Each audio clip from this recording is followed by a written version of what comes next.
Hi, welcome to the State Senate. My name is Tim Cullen, and I was a state senator here 2 different times. This is State Senator Dale Schultz from Richland Center. Welcome you all. This is a beautiful chamber. It's your chamber, and we just get a chance to, you think about it, to work in a beautiful place like this was a great honor. I'm a Republican, and Tim is a Democrat. Well, I was the Senate Majority Leader, and I had the authority to pretty much run the place the way I wanted to, but I was always looking for Republican votes on bills. Now these days, you see a lot of fighting on TV about politics.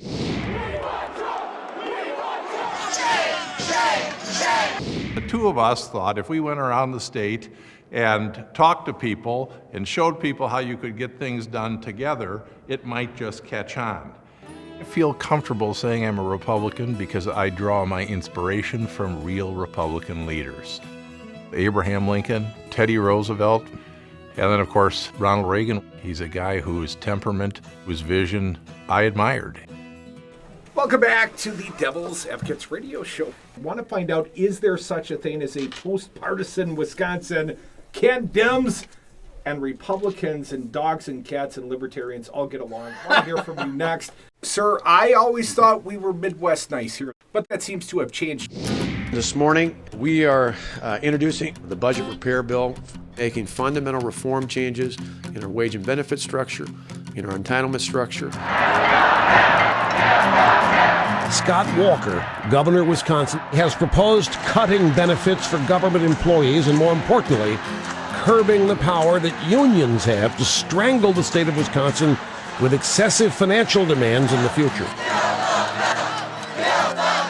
There's a war brewing, folks.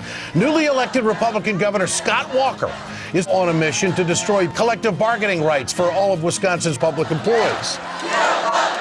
I understand you feel sort of on an island by yourself right now because you are a Republican, but you're going against the grain.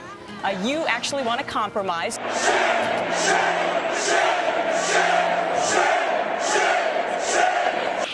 I was shocked and taken by surprise. I mean, I was a participant in the campaign, and I don't remember this issue ever being discussed or talked about. Is it fair to say that the policies of Scott Walker have changed the trajectory of how we deal with our neighbors here in the state of Wisconsin? Look at the 12 governors that preceded Governor Walker, from Walter Kohler Jr. in 1950 all the way to Jim Doyle in 2010. 6 Republicans, 6 Democrats. Regardless of party, they all governed somewhere near the center, all of them. Going back 100 years, we've never had one party in control of the government following the census until 2011. You can go all the way back to 1900. I know where you're coming from on all of this, but you look back at this year, you have right-to-work legislation, we have this historic repeal of prevailing wage, university tenure taken out of these statutes, a statewide expansion of school choice. Is there any governor in the country who's had a stronger or broader record of conservative reform than Scott Walker? And this guy has been looked at from every angle possible. He's united the Republican Party in the state. I think there probably isn't a better governor is he perfect? Yeah, well, no. Well, here's the thing. I mean,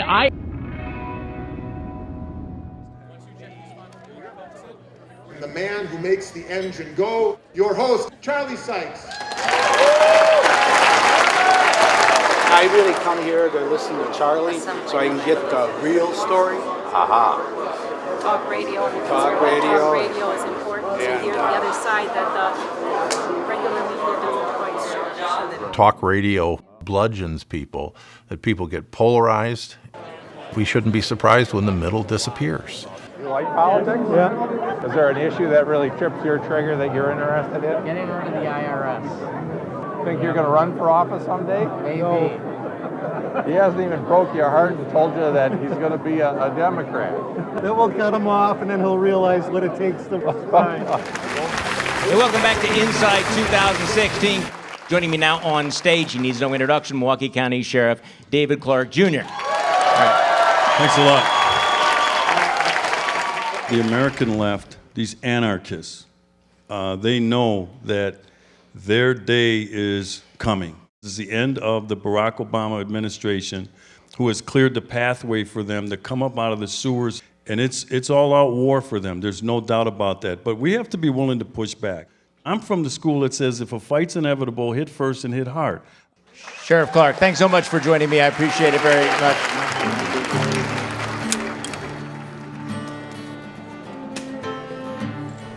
I think an enormous number of voters are just astounded at what's happened in Wisconsin. They can't believe it. It's not the Wisconsin they've known for the previous 60 years. There's been a real effort to drive this state to the right, and it's been phenomenally successful. You know, obviously hunting and firearms in Wisconsin are major issues every election. You know, I'm an NRA member. I have been for 35 years.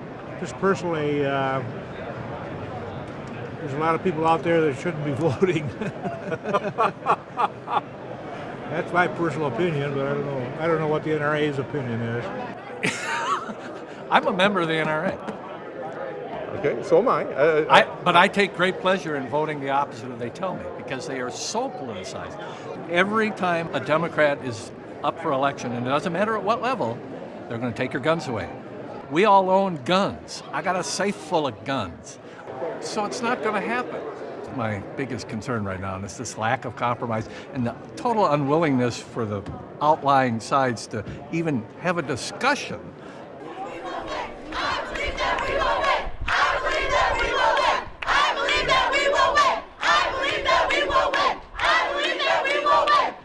Scott Walker got me into organizing because of all the devastating cuts to our education. I went to Milwaukee Public Schools. I battled through 50 people in a classroom, sharing books, and now I'm seeing our public university here being defunded, and with tuition hikes mean fewer people of color coming to our schools, because as we know, the middle class is majority white. Did you know that less than 1/3 of black males graduate from UWM within 6 years? Sadly, I did know that. Are you a little bit hopeful? I think that we can still achieve social justice through peace. Might not happen today or tomorrow. We have a disconnect between what the people want and what the politicians are doing. People are upset. They don't feel like they're being represented. They don't feel like the process and the people populating it are there to serve them. Those of you who are feeling apathetic about politics, we'll find out why, and we'll get back to this and more on the Eric Vaughn Show on 860 WNOV, The Voice. What happened to the Wisconsin where people worked together, got along, you know? When America was great. When America was great, yeah. We're interested why they feel the way they do at a time when so many people feel so disaffected. Mm-hmm. Apathy is the word of the day. But let me grab a couple calls here. 444-5250 is our number. Craig, good morning. Welcome. Morning, Eric. Hey, buddy. How you doing? Yeah, I just called primarily because I think the criminal justice system is biased, we know, and it doesn't hold people accountable. I haven't heard any candidate really address what happened with Trayvon Martin and what happened with my son. Craig? Yeah. I'm Dale Schultz. I'm the guy you met on the radio the other day. Pleasure to meet you. Yeah, this is Corey here. So this is a picture that we had on his program for his funeral. A young African-American child can be, a 4-point student and 16 years old. And then he goes into a store with the intention of shoplifting some alcohol, right? And this child makes the right choice and gives him his merchandise back, and then gets scared and grabs his debit card and tries to run out the store. And 3 adults attack him and choke him to death. As a father, you don't know how you're gonna respond when you hear that's what happened to your child. This is the Constitution that Corey had in his pocket the day he was choked to death. Where in the system is a person supposed to find justice? Where is it? And where's the leadership? I hope and pray before this final election that you will hear something that gives you comfort and hope again.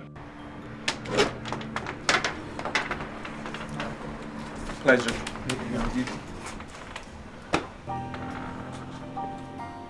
For 32 years, every single day I had an opportunity for leadership. If I had a regret in office, I wish I'd stood up and spoke up more forcefully sooner. Because that's what people are mad about. They're mad about people not doing what needs to be done and showing leadership. Our task is to find a way to solve these problems together, and we need each other.